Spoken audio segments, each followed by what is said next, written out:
This is our second lecture about the gynecology sketches series. We will resume our series from amenorrhea, oligomenorrhea. Amenorrhea is caused most commonly by the polycystic ovarian syndrome. Polycystic ovarian syndrome is the most common cause of the oligomenorrhea, amenorrhea. So first of all, we will going to discuss about the polycystic ovarian syndrome. First of all, polycystic ovarian syndrome, it is characterized by the amenorrhea or oligomenorrhea. Amenorrhea can be defined as the absence of menstruation for more than 6 months, while oligomenorrhea can be defined as an irregular period extending for more than 35 days uh, uh, and having a period of 4 to 9 periods per year.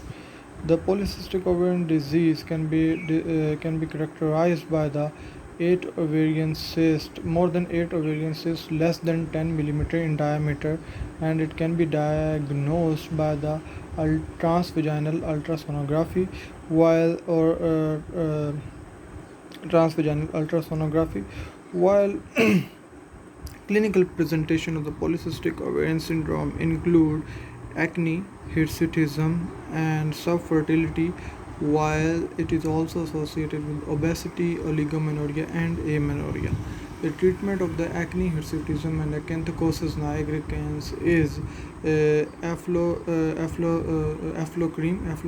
aflonithine cream, while the management option for the polycystic ovarian syndrome is PCOS-H, P for cyclic progesterone, while C for clomiphene to initiate ovulation, while for O is the OCP, combined oral contraceptive pills, while S for surgery, radiation or laser surgery, while H for HRT, hormone replacement therapy plus GnRH analog, but this is the last resort of treatment. It is used when all of the other treatment are failed to resolve the symptoms.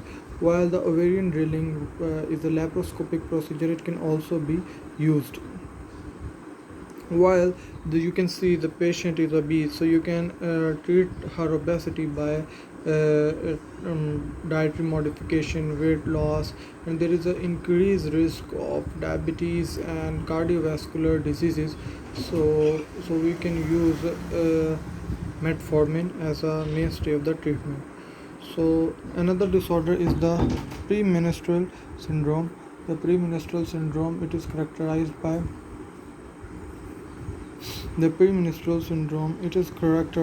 the symptoms of headache, dizziness, fatigue, abdominal cramps, depression, abdominal cramps, and these symptoms appear into the luteal phase before the menstruation. These symptoms can occur in almost all women, but they are exaggerated in the premenstrual syndrome.